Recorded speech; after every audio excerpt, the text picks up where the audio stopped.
Alrighty, it's time. Today is May 30th, 2025, and we're gonna take this big one apart and see how much honey we have. We've got one over here, and then these two are really big colonies. And it's early in the morning, and it's kind of cool this morning, so we're not seeing as much bee bearding as we normally would. But I checked a couple of days ago, and there's bees just covering these bottom boxes. You see the entrance here and the entrance up there. They are working. So, got to get my ladder out, take these bracing boards off, and let's go for it. All right, so just now popping the top for the first time. I've already got it broken loose. So let's see how it looks.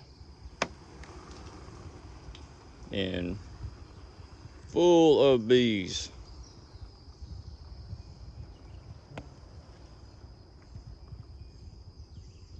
And that's on the very top. Use that back down. You know, some people buy their own scent boards. I just make them, save a little money here and there. These are homemade tops. And again, they got a 1x2 shim that goes around the top of them. And I just stapled some old dish rags to the bottoms of these, and I use something called honey robber. This stuff's really good. It's a natural ingredient. It doesn't harm the bees at all, but they certainly don't like it.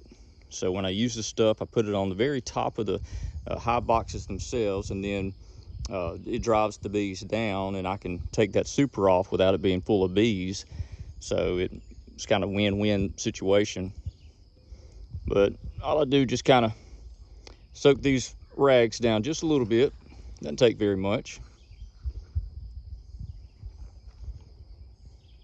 Now place these on top of each colony.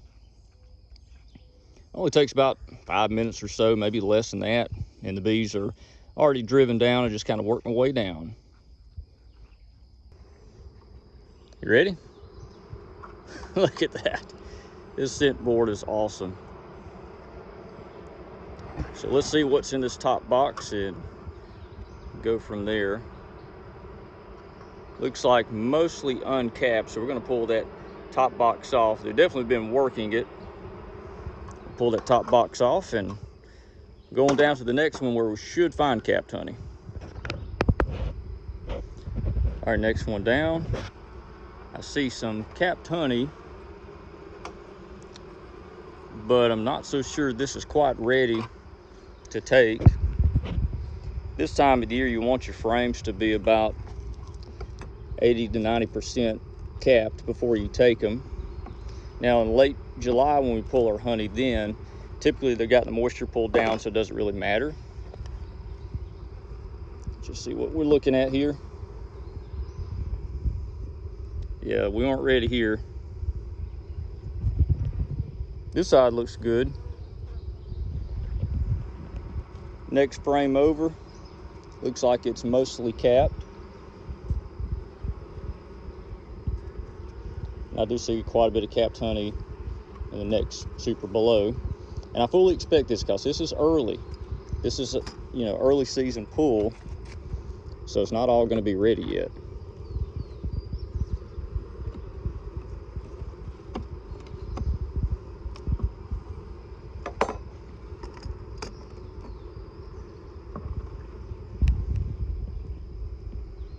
That one's ready on both sides. Again, only just a little bit on the outside, not capped off yet. Next one over, looks like it's mostly capped. Same deal, a little bit on the outside, it's not capped. What I'll do is I'll take these down. I've got a box below. I'm going to put the individual frames in that are ready. And what I'll do is after we pull honey, I'll bring those frames back. All right, next box down. See what we got.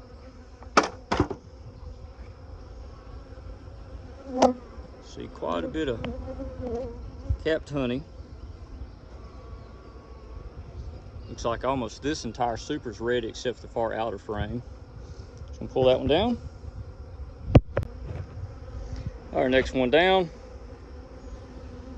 And looks like every one of these are capped. I can see well down in the frames pretty good. It was hard to see, but this one's ready. Okay, next box down. Let's see what we got. Ooh, a lot of capped honey.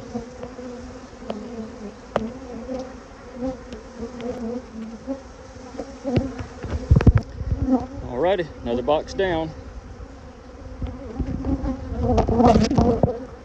Let's see, is capped honey. So this one's totally ready. Alright, remove most of the boxes. I've run into the brood nest, but there's lots of honey on the outside.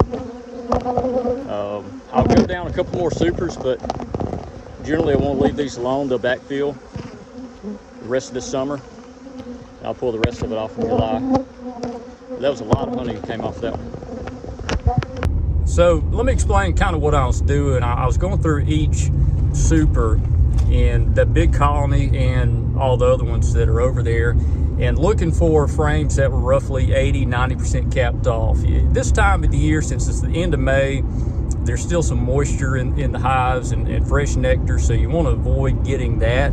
If the moisture content is over, roughly 19-20%, you have the risk of fermentation. You don't want your honey to ferment. So I've got a dehumidifier set up in the shop, and I've got fans blowing. So I'm going to take these supers in there and we'll stack them up and blow air through them, run the dehumidifier, and that's going to take any extra moisture out and actually help lower the moisture content of the honey there. It's so humid over the southeast this time of the year, and the bees just have a hard time drawing that moisture down. So I've got to do something about that as I get ready to extract the honey out. What I'll do is I'll wait about 24 hours. I'll let the dehumidifier run. I'll let the fans run for about 24 hours.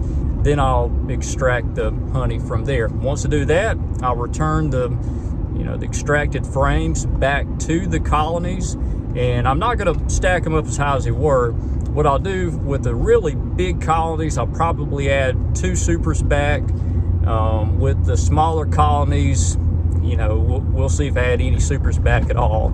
So I want to give them room to be able to bring some more nectar in, because the dearth for us isn't until mid-July, and we've got time for the bees to come back, bring more nectar in, make more honey before the final honey harvest, which I'll do usually towards the end of July.